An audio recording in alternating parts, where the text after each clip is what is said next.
Regina che desiderano tanto un erede dopo molti anni diedero finalmente alla luce una bambina e più dillo ai nome di Aurora. I sovrani organizzarono una grande festa e qui invitarono tutti del regno, invitarono anche le fette che abitavano in quella regione. Purtroppo però si dimenticarono la fetta del montagno perché nessuno di ricorda più di lei. Ciascuna delle fette che erano stata invitata portò alla piccolata Aurora un dono magico. La prima lo dono della beltà, la seconda la grazia, la terza la gentilezza, la quarta festa lo dono dell'amore e la quinta lo dono di essere stimata e appunta da tutti. C'è l'ultima fata potesse pronunciare il suo dono, il salone si fece buio tutto d'un tratto. Le luci si spensero e comparve la fata delle montagne, piena di colera per essere stata dimenticata.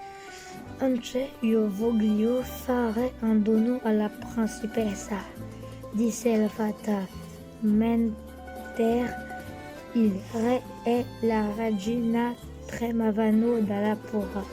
Sarà infatti la più bella e graziosa principessa del mondo, ma all'età di 16 anni si pungerà con il fuso e cadrà in un sonno di morte. Poi la fata scompare nel nulla prima che le guardie del palazzo potessero asciugarla.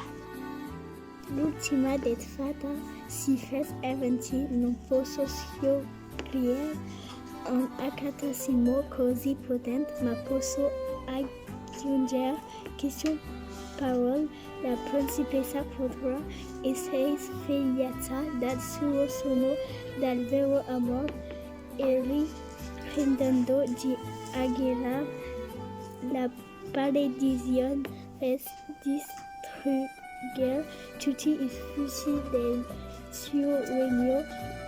Inviò soldati e volontari in lungo e in largo a cercarsi a Arcole per 16 anni.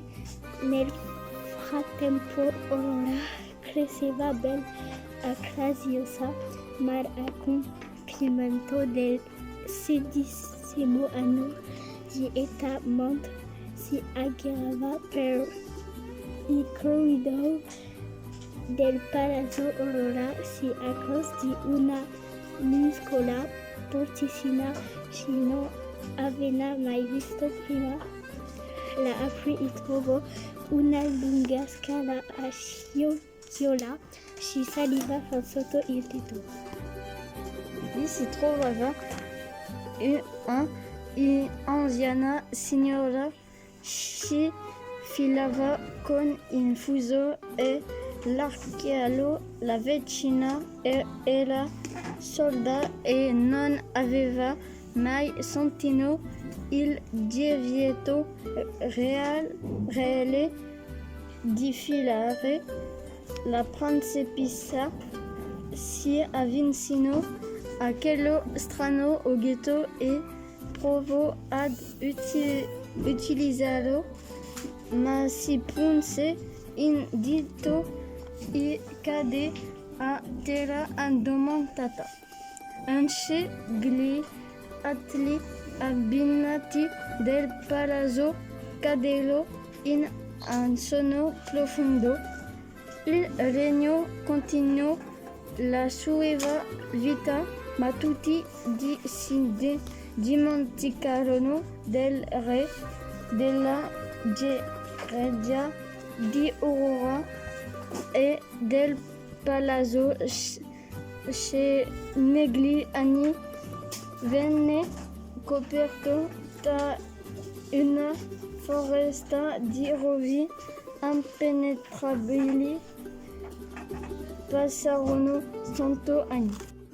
Gerino passé di un principe si era samarito durante una battaglia di Cassia. Il raggio si accorse che al di là dei rovi sarà tua la cosa e volle andare a vendere il bon bilan. Aveva sentito racconterà di suoi neo di occasione avvolto di rovi e di una blessima la stessa addormentata la sociabile per farsi strada rovi mai questi si spostavano da soli al suo passaggio come per maggio. Principe si trovò del cortile del Palazzo dove Sgargiani più sevano addormentati accanto al portone. Nel mezzo del cortile c'erano i cucci e la servitù e cosa via. Non c'era stanza di quel grande palazzo in cui non si fosse qualcuno bello addormentato. Il principe esplorò tutti i saloni e tutte le stanze fece non capito nel soleil li trovò stanza la principessa Aurora. La principessa era così bella che il principe non poté fare a meno di ammorarsene. Il principe si avvicinò al suo viso e la diede al bacio. Era il bacio del vero amore che risvegliò la principessa. Condescendendo i rovi si ritirarono dal castello e tutti i suoi abitanti si risvegliarono che le stanze che erano furono celebrate la noce tra Aurora e la principe che l'aveva salvata. E vi sera tutti felici e contenti.